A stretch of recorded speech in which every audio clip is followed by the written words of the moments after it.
Emails obtained by Judicial Watch found a former aide to Secretary of State John Kerry, Jonathan Weiner, apparently decided to send Steele's reports from his personal email to an assistant who would then forward them to the State Department's classified system.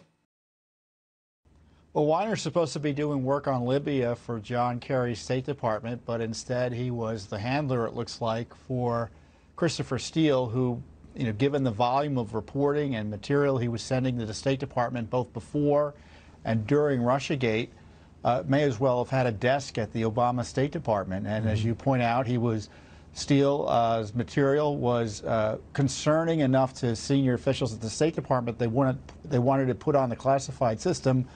But of course, Mr. Weiner, who, by the way, had helped compose parts of the dossier used by the FBI to smear Trump, thought he knew better and was sending this supposedly classified material, it looks like, on his personal email account, as you point out, to his colleague, to be laundered into the classified system. The State Department is an agency that needs as much focus from law enforcement as the DOJ and the FBI did on FISAgate. They're heavily involved in the spy smearing of President Trump. They were pushing material out to Congress just before the president came in. It was a hotbed of anti-Trump activity.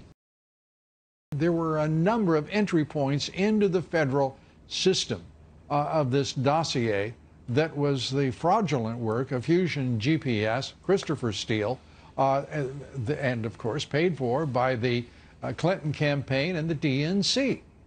You have to hand it to the Clinton and the FBI, I should point out. You got to hand it to the Clinton campaign and the DNC. They used every avenue available to them. The only question about what the Obama administration was up to is which agencies weren't involved. Now we know it's the FBI, the CIA, the Justice Department, the State Department, the Defense Department, the NSA, and of course President Obama and the White House National Security Council. If Mr. Barr is doing his job and Durham's doing his job, doing their jobs, they've got a lot to investigate. In the meantime, we're doing the basic work of getting the information about what the State Department's doing, because Congress has gone completely bonkers in their, related coup attack against the president. Yeah. I can confirm to you tonight that the U.S. government had open source intelligence and was aware as early as February of 2019 that the Ukrainian government was planning to reopen the Burisma investigation. This is long before the president ever imagined having a call with President Zelensky. In fact, it's before President Zelensky was even elected. This is a significant shift in the factual timeline. This is information that was omitted from the whistleblower's complaint. Let me tell you what we learned today. The U.S. government was aware through open source intelligence in February that NABU, an FBI-like agency in Ukraine that fights corruption, in fact, it was started by Joe Biden, that it requested a reopening of the investigation into Burisma, its owner Zlochevsky, and unusual transactions in the Burisma accounts in February of 2019. On March 28th, 2019, the General Prosecutor's Office agreed to that request to open an investigation, and they filed a 15-page notice of suspicion alleging that there may be illicit funds that were running through Burisma from 2010 all the way through 2015. That's important because Hunter Biden's on the board for 2 of those years, 2014, 2015. And specifically, that notice of suspicion said they were looking at the possibility that the $3.4 million paid to Hunter Biden's firm may have been part of the illicit funds that were moving through the company. A month later, in April, the prosecutor's office, open source intelligence, again, U.S. government officials confirming they were aware of this, made a request of another investigative agency in Ukraine for assistance in going through these bank records. It was omitted from the whistleblower's complaint, and the question is, did he not know it, or did he exclude it because it didn't fit the narrative he was trying to write? That's a question for Congress to answer. A private investigation firm alleging in a new court filing that Joe Biden's son, Hunter Biden, is actually the subject of multiple criminal investigations. The firm claiming that Hunter is involved in investigations relating to, quote, fraud, money laundering, and a counterfeiting scheme. The documents coming to light. There was a great deal of collusion going on in Ukraine to fix the 2016 election in the United States in favor of Hillary, that what happened in Russia was a big hoax, that actually it was the Democrats projecting what they had actually done in Ukraine. The two prosecutor generals, the current one and the last one, I've since interviewed 10 of them. I've got 8 of them on tape. I'm going to start a podcast at noon today. Ooh. And starting next week, the people will hear these witnesses who our embassy will not give a visa to because they're still covering up the corruption the embassy was involved in. They don't want them to come to the United States? The embassy was involved in gathering dirt on Trump Jr., and on Manafort. Well, not only that, they were involved in turning over falsified evidence, absolutely completely falsified. 4 witnesses will testify to that over the course of the next 2 to 3 weeks. Mayor, let me ask you. I'm going to present over the next 2 to 3 weeks shocking crimes at the highest levels of both governments, while the Senate is listening to a totally phony group of stories about non-impeachable offenses. One of the things we're going to reveal, we always ask, why did this happen? Mm-hmm. Why would a crooked Ukrainian oligarch whose company is about to be taken away from him, who's sitting in Switzerland with $5 billion he stole, all this is just fact. His name is Mykola Zlochevsky. This is all true, what I just said. He hires the son of the vice president, who just got thrown out of the Navy for failing a drug test, had been in and out of rehab most of his life, was a failure in business, and was involved in 2 or 3 other scandals involving his father before, including busted companies where they were using his name, Joe's name. Why would he hire this guy? I'll tell you why. He was buying Joe Biden to protect his company. That was to buy Joe Biden's protection if and when Poroshenko came after his company. And then, when it happened, in 1 month, I've got February 2nd of 2016, they raid Burisma offices and close it down. So much for there was no investigation going on. February 15th, they get a notification from Latvia that Hunter Biden is involved in the money laundering. Have it in writing, translated from Russian. And then right after that is when Biden says, get rid of Shokin. And Shokin will testify to that, and I will show you a document that in September of last year, Shokin was taken to the hospital with mercury poisoning. The witnesses will tell you they tried to get this information to us for a year. They were blocked by the embassy. They hired a lawyer to go to the Justice Department to tell them about Ukrainian collusion. And since they didn't know anything about Russian collusion, they were basically thrown out.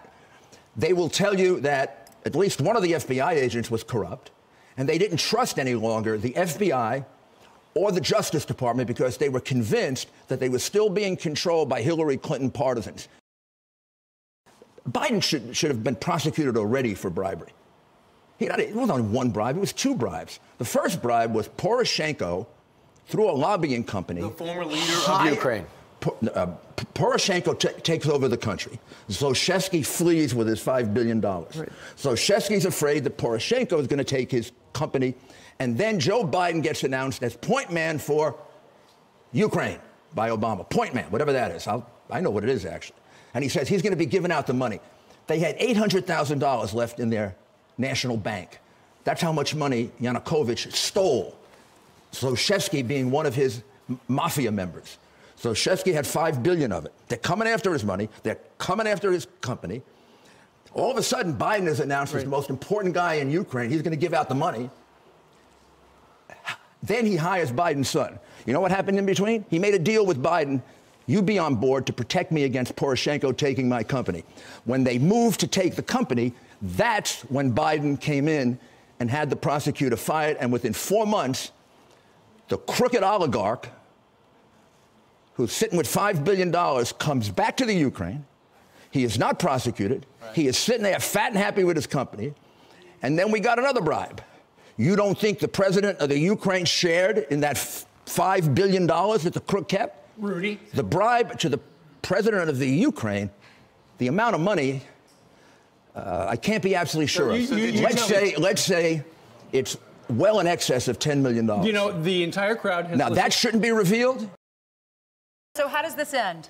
This ends, hopefully, with Biden finally being put under investigation. You don't think if these things were said about Donald Trump and Donald Trump Jr., they wouldn't be under investigation immediately? The State Department, I gave them my evidence. That's when they moved the ambassador out, and they never bothered to investigate the allegations that she interfered in 4 investigations, that she was campaigning for Hillary Clinton during the 2016 election. The ambassador. The ambassador. That one of the cases she had dropped was on George Soros' company, Antac. I didn't hear any of this yesterday. Antac was gathering dirty information on Trump.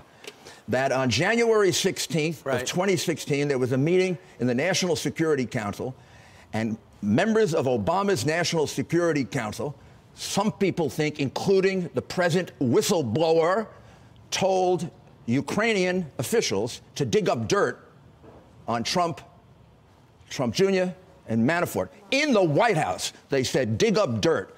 And they had the gall to investigate Trump for 2.5 years and $35 million for a phony collusion with Russia when they were colluding to the tune of millions of dollars with the Ukraine. They were charging him with the crime that they know they committed. And the reason these phonies are carrying out this impeachment proceeding is there's a lot more democratic corruption in Ukraine than you ever thought. You think it's just Biden who is cashing in the Ukraine? And then every time you hear the word Biden was Obama's point man, there's something that follows. The Biden family makes millions of dollars.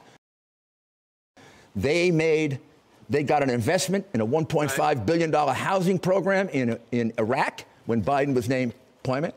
They made anywhere from $8 to $20 million in Ukraine. And they got $1.5 billion from the Bank of China when he was point man for China. And the other thing about it is Biden family got rich, millions, each place. In each place, he failed the United States. You and I know and do not believe that life is so dear and peace so sweet as to be purchased at the price of chains and slavery. You and I have the courage to say to our enemies, there is a price we will not pay. There is a point beyond which they must not advance. The destiny of man is not measured by material computations. When great forces are on the move in the world, we learn we're spirits, not animals. There's something going on in time and space and beyond time and space, which, whether we like it or not, spells duty. You and I have a rendezvous with destiny.